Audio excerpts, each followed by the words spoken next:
माँ की ममता।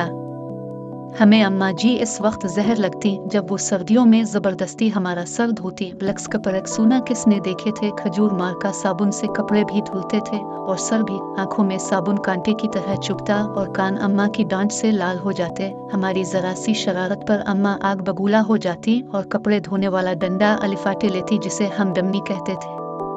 लेकिन मारा कभी नहीं। कभी ऐन वक्त पर दादी जान ने बचा ला, कभी बाबा ने, और कभी हम ही भाग लिए। गांव की रौनकों से दूर इन फसलों के बीच हमारा डेरा था। डेरे से पगडंडी पकड़कर गांव जाना अम्मा का सबसे बड़ा शॉपिंग टूर हुआ करता था और इस टूर से महरूम रह जाना हमारी सबसे बड़ी बदनसीबी।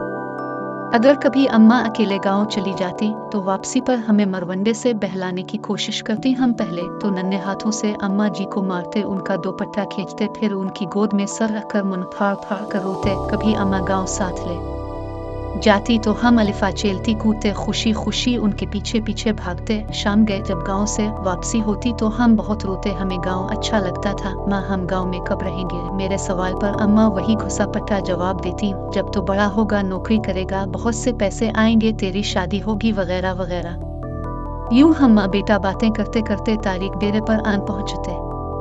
मुझे याद है गांव में बाबा मुजफ्फर के यहाँ शादी का जश्न था। वहाँ जलने बुझने वाली बत्तियां भी लगी थी और पटाखे भी फूट रहे थे। मैंने माँ की बहुत मिन्नत की कि रात इधर ही ठहर जाएं, लेकिन वो नहीं माने। जब मैं माँ जी के पीछे रोता रोता गांव से वापस आ रहा था तो नियत में फतूर आ गया और चुपके से वापस गाँव लौट गया। शाम का वक्त था। माँ को बहुत देर बाद मेरी गुमशुदगी का अंदाजा हुआ। वो पागलों की तरह रात के अंधेरे में खेतों में आवाजें लगाती और डेरे से लेकर गांव तक हर कोने में लालटेन लटका कर झांकती रही। रात गए जब मैं शादी वाले घर से बाजियाब हुआ तो वो शेरनी की तरह मुझ पर हमला आवर हुई। इस रात अगर गांव की औरतें मुझे न बचा तो अम्मा मुझे मार ही डालती।